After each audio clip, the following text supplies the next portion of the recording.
Қайырлы күн, ханымдар. Бүгін сіздермен бірге манты тағамын бірге жасайтын боламыз.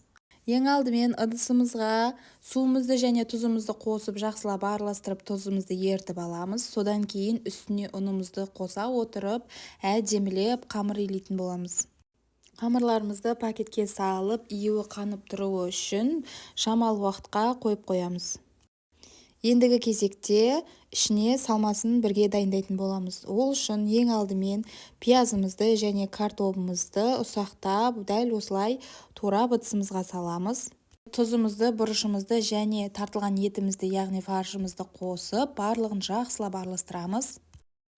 Мантыларымыздың асты жабысып қалмас үшін мантываркамызды да осылай сұйық маймен майлап алайық.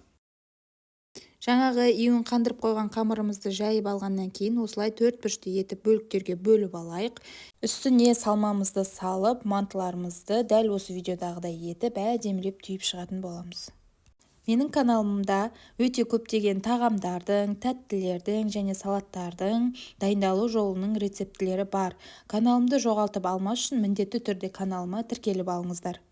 Түйілген мантыларымыздың барлығын осылай мантываркамыздың листілеріне жайғастырып аламыз. Араларын қатты жақын етіп қоймаймыз, піскен уақытта бір-біріне жабысып қалмас үшін.